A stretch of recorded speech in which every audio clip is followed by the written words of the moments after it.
In today's episode, we're heading to some historic St. Louis landmarks, but they're historic for a different reason. These historic landmarks satisfy either a hunger pang or a sweet tooth. You'll enjoy this, so come along for the ride.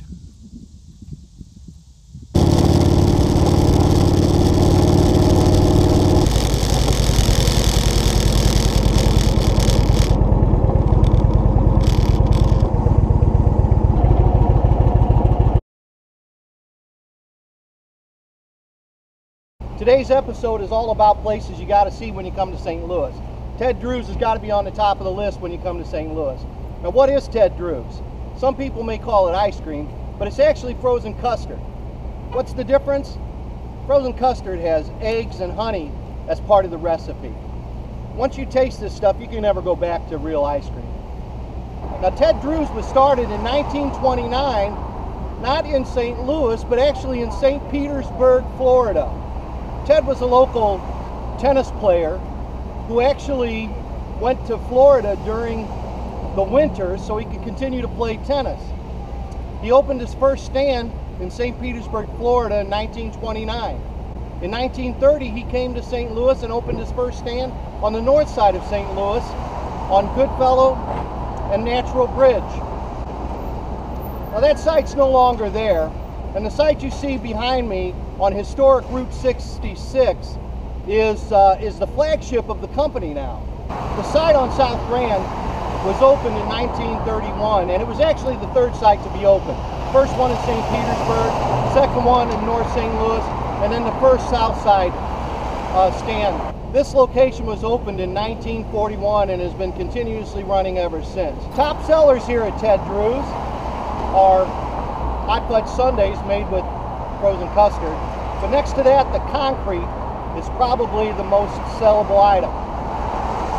Now, what is a concrete? It's basically a shake or a malt that's spun a few times, but it's so thick they serve it upside down and the spoon doesn't come out when they serve it.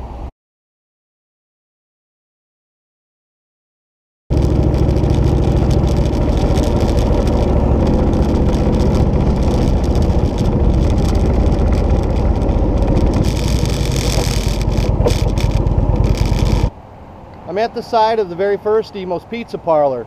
In 1964, Ed and Margie Emo started this place under the premise of delivering pizzas to people. Now what happened was, back then, Catholics didn't eat meat on Fridays. So what they'd do is they would wait till about 11:30 at night, order a pizza from one of the many number of Italian restaurants on the hill, which is very near here. And then they'd go pick up the pizzas after midnight. Now Ed got the idea, wouldn't it be pretty nice if somebody would bring the pizza to us once we ordered it? And that's where the premise started. In 1964, they opened this place with just the idea of delivering pizzas, one oven, and 2 refrigerators. And the rest is history.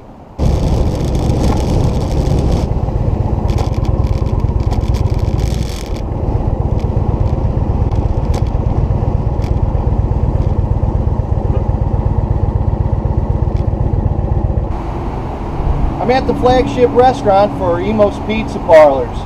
This is located at Oakland Avenue and Hampton Avenue. The store here at Oakland Avenue is one of 90 that exists today. In 1985, the Emos opened up their unique pizza to franchise opportunities and have grown throughout Missouri, Illinois, and all through Missouri now. You can even get Emo's Pizza in Kansas City, Missouri. What makes Emo's such a unique pizza? First of all, it's thin crust. The sauce is a homemade recipe that they've been perfecting for years, and Provel cheese, which is a combination of Swiss, provolone, and cheddar, has a taste unlike any other cheese you eat on a pizza. The other unique thing is that the Emo's cut their pizzas in square. They call it the square beyond compare, and I got to tell you, as a native St. Louisan, I agree. The pizza came and it's time for me to imbibe in one of the best pizzas you'll ever eat.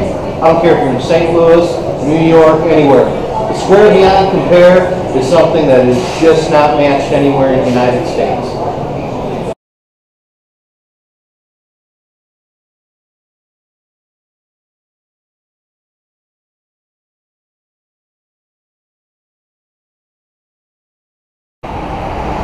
Gus's Pretzel's been selling hand-twisted pretzels since 1920. Started because Frank's Ramsburger, a riveter, had injured himself and needed to make money, so he started serving pretzels. Gus's is an institution here in St. Louis, and you can order a pretzel in any shape, any denomination, whatever you need, you can get a pretzel from Gus's Pretzel. Are you Gus the third or fourth, or? I'm Gus the second. Gus the second. Third generation. My grandfather's name was Frank. Frank Ramsburger? Frank Ramsburger. It was my mother's father. My dad and mom bought it in 1952. Named Gus's Pretzels. The rest is history. Been in the same location all this time? No, we moved to the building next door in 1943. Before then, it's down where the Monsanto plant was. And they blighted that area, so we bought this place up here in 1943. Before that, he made them in his basement.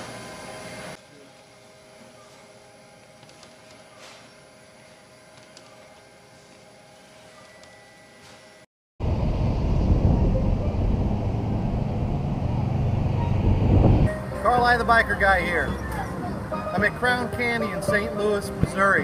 It's on the corner of 14th Street and St. Louis Avenue. Crown Candy's been continuously operating since 1913. Inside is some of the best candy, ice cream, and sandwiches you'll ever find in St. Louis.